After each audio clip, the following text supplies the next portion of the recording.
So maraming nagtatanong sa akin, netizens, bakit nga ba ito yung pambansang beginner car dito sa Pilipinas? Silipin natin ngayong araw itong Toyota Wigo 2024. Tara!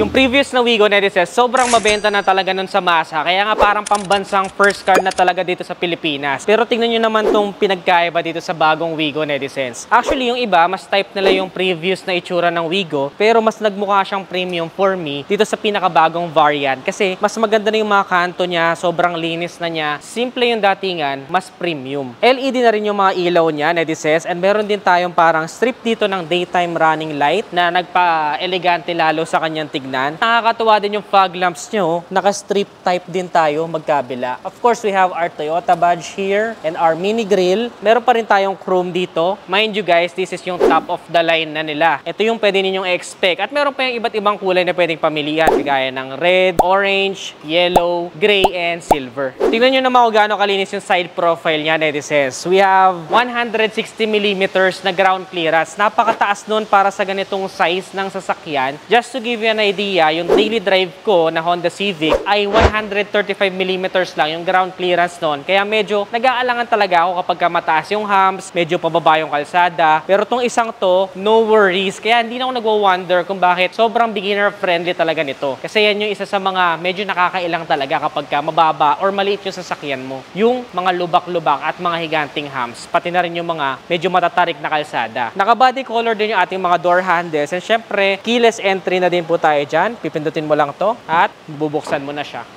Naka-power folding din pala yung kanyang mga side mirrors, netizens. And syempre, meron din tayong mga repeaters dyan. 14 inches naman yung ating mga wheels. Disc brake sa unahan at naka-drum brake naman sa likuran. Meron din pala tayong mini spoiler dito na medyo nagpaangas pa sa kanya ng datingan. At may antena rin tayo sa itaas. Pwede din kayo magkarga ng 36 liters yung kanyang fuel tank capacity. At we can expect around 12 to 15 kilometers per liter na fuel consumption niya for daily use. And of course, it still may vary. Depende na lang sa inyong pagtapak sa gas at kung mabigat ba yung bit-bit ninyo. Isa rin sa magic ng Wigo, netizens, is kapag pumasok na kayo dito sa passenger seat niya sa loob, ay para siyang may magic. Halos nga pakiramdam ko sa kanya, mas maluwag pa to halos dun sa Vios na sedan na kapatid nito kapag nakaupo ka na. And you can easily fit 3 persons. That will make it a total of 5-seater. Siguro nga kahit 4 kung talagang hindi kayo maselan or medyo petit, kakasya pa dito eh. Ang galing. Syempre, naka-cloth material tayo for our seat. That makes it comfortable lalong-lalo na kung mainit or nababad sa araw, hindi masyadong masakit sa balat kapag umupo ka kaagad. Hindi ko malaman kung paanong magic na parang ang liit-liit niya lang sa labas, pero pagpasok mo sa loob, napaka-spacious niya at napakaluwag. Napaka-comfortable din, netizens, kung ikaw yung magiging pinaka-driver neto. And kung beginner ka, hindi ka ma-overwhelm, medyo mataas na rin yung pakaramdam niya if you will compare it sa mga other na maliliit na kotse. Adjustable din ng tilt yung kanyang manibela, but not telescopic. Isa rin sa magandang changes nito, netizens, ay meron na siyang Apple CarPlay at meron pang Android Auto. Yun lang is wired pa siya. Dito may ikakabit sa may bandang infotainment system niya yung inyong wire para kumonekta siya sa inyong phone. At i-on mo lang yung Bluetooth connectivity dito sa pinaka-infotainment niya. 10 inches na rin pala itong kanyang touchscreen na infotainment system. And syempre, para hindi ka ma-distract while driving, ay meron na rin siyang configuration dito sa pinaka-manibela. Speaking of manibela, hindi pa siya leather wrap, pero soft touches yung nararamdaman ko dito. At para pag tinignan mo siya, ready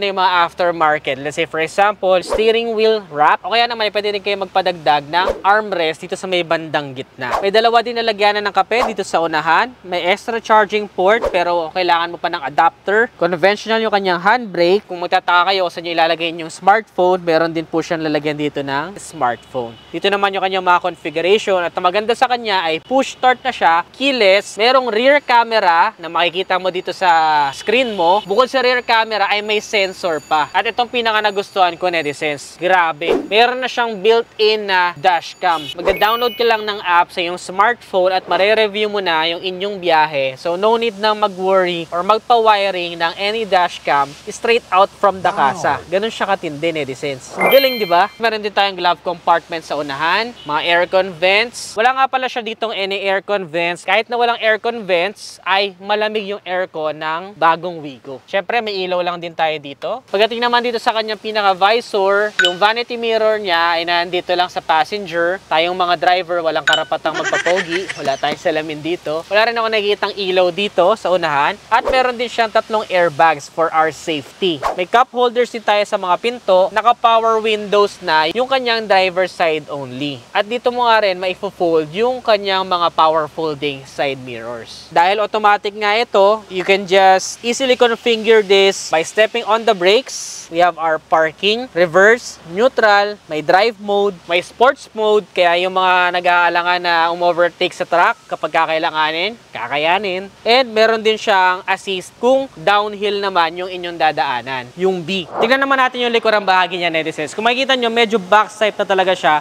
Sobrang plain and simple, pati yung kanyang mga brake lamps dito. Isa rin sa very useful na maliit na detalye is yung kanyang wiper sa likod. Gamit na gamit ko yan ngayon na tag-ulan. Meron din tayong brake lamps dito. Meron din siyang tuno para hindi mo kagad kita yung gamit na naka-store doon sa loob. Iwas na ako na rin talaga. Meron din naka-emboss na Wigo emblem. This one is the G variant. We also have our Toyota badge here. Pag binuksan natin yan. So meron tayong cargo space dito. May lalagay mo na rin yung mga basic na gamit na kakailanganin mo ilagay dito. Especially kung nagta-travel kayo palagi or kung office lang naman, kakasya na to. Pero just in case lang nakakailanganin nyo ng mas malaking storage, na itutupi pa naman yung kanyang rear passenger seat. Kaya pwede pa rin tayo makapaglagay ng mas maraming gamit. Pwede nyo rin makapartner sa panghanap buhay. Definitely, for me, mas malaki yung kanyang inihahatid na cargo space compared dun sa before. Diba? Kasya nga yata ako dito eh. Kasya tao. At yan na nga, netizens, ang pinakabagong Toyota Wigo. Grabe, napakaganda talaga niya. Straight to the point lang talaga itong sasakyan na to, netizens. And kung magpaplano kayo na bumili, ang tanong, magkano nga ba to? So kasama natin ngayon ang ating marketing professional na si Sir Lars. Sir Lars, magkano po ba ang